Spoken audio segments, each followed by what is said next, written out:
Perkenalkan, saya Kamelia Nurmelani, NIM I1E022029.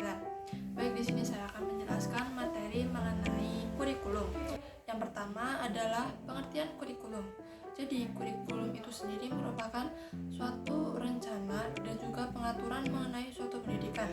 Nah, kurikulum ini mencakup tujuan, metode, dan juga sumber daya pada pendidikan.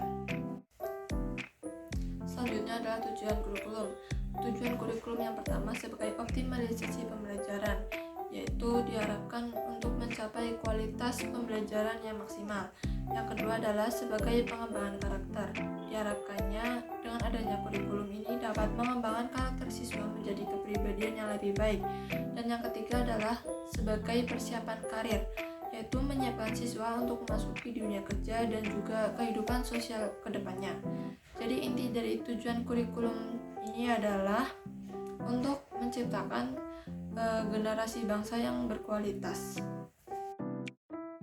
Selanjutnya adalah bagaimana kurikulum dapat membantu mencapai tujuan pendidikan dan juga pengembangan para siswa.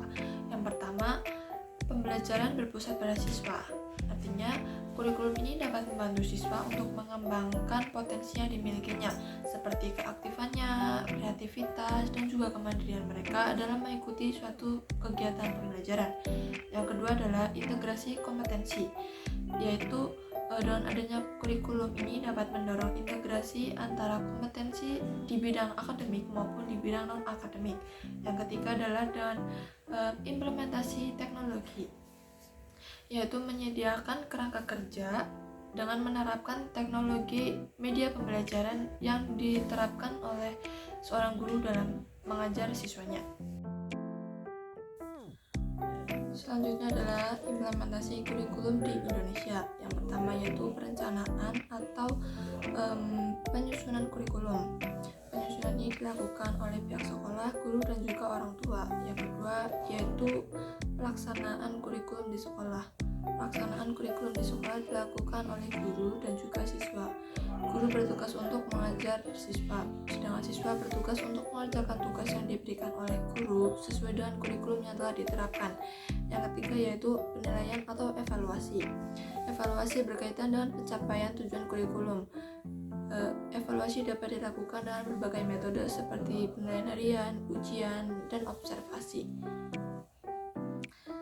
Selanjutnya adalah tantangan implementasi kurikulum di Indonesia. Yang pertama yaitu kurangnya sumber daya. Kurangnya sumber daya ini dapat berupa keterbatasan dana, kurangnya tenaga kerja, dan juga fasilitas di sekolah yang kurang mendukung.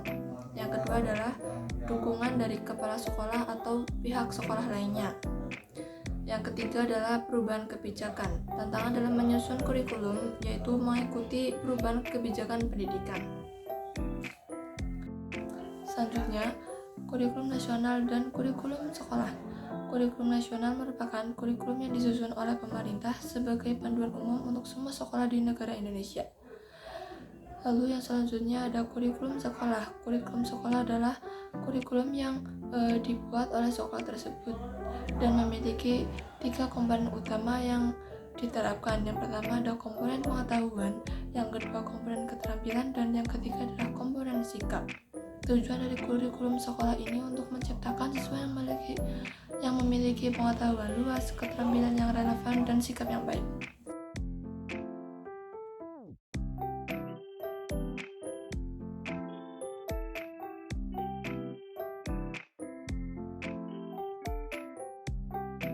Selanjutnya ada evaluasi kurikulum. Yang pertama dengan dilakukan pengumpulan data. Pengumpulan data dilakukan untuk mengevaluasi kemajuan pembelajaran siswa. Yang kedua ada analisis hasil. Setelah dilakukan pengumpulan data, lalu dilakukan analisis untuk mengetahui hasil yang diketahui. Hasil ini dilakukan untuk mengidentifikasi keberhasilan dan kekurangan kurikulum yang telah diterapkan. Lalu yang ketiga adalah perbaikan secara kontinu.